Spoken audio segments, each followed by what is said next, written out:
Қайырлы күн, құрметті оқушылар. Бүгін біз 8-ші сыныптың қазақ тілі пәнінің 4-ші бөлім, яғни ғарышты еру жетістіктері атты тақырыбындағы жаттығуларды, тапсырмаларды орындайтын боламыз. Каналға жазылып, лайк басуды ұмытпаңдар. Ендеше кеттік. Бізге оқылым мәтіні берілген. Сол мәтінді оқып, астында берілген 3 сұраққа жауап беру керекпіз. Яғни бірінші сұрақ: мәтінді түсініп оқып, тапсырмаларды орындаңдар. Ғарышты бағындырудан қазақ жерінен бастау алғаны сендерге қалай әсер етті? Мысалы, қазақ жері тұңғыш ғарыш айлағы. Ғарыш әлемі кең байтақ. Оны адамзат әлі толығымен зерттеп болған жоқ. Ғарыштың әлі де ашылмаған сырлары қызықты. Мен үшін осындай күрделі, ауқымды саланың қазақ жерінен бастау алуы мақтаныш. Келесі сұрақ: жасанды серіктерді ұшырудың себебін қалай түсінесің? Жасанды серік жер төңірегіндегі, яғни жер шарына шығарылып, әртүрлі ғылыми және қолданбалы мәселелерді шешуге арналған ғарыштық аппарат. Маңызды ақпараттар алып отыру үшін жасанды серікті ұшыру өте маңызды. Үшінші сұрақ: қазақ ғарышкерлерінің ғарышқа ұшуынан қандай әсер алдың? Жауап: аттар аңызға айналған қазақ ғарышкерлері Тоқтар Әубәкіров, Талғат Мұсабаев, Айдын Айымбетов туралы шертетін толғамды сыр аз емес. Олар ең биік биіктікті бағындырған қайсар рухты ер азаматтар. Қазақ ғарышкерлерінен алған әсеріміз мол, алған тәрбиеміз терең.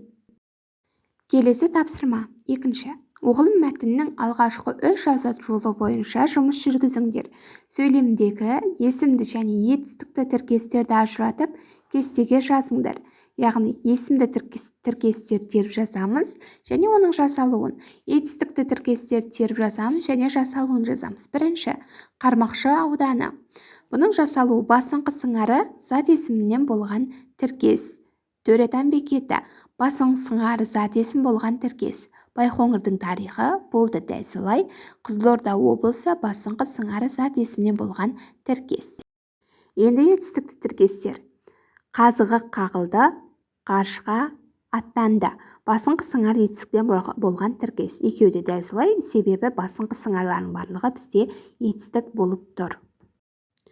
Келесі 4-ші тапсырма: тұрақты тіркестерді қатыстырып, ғарыш тақырыбына 5-6 мысал келтіріңдер. Яғни мәтін құраймыз, ішінде міндетті түрде тұрақты тіркесі болу керек. Бастаймыз. Байқоңыр ғарыш алаңы Қызылорда облысында орналасқан.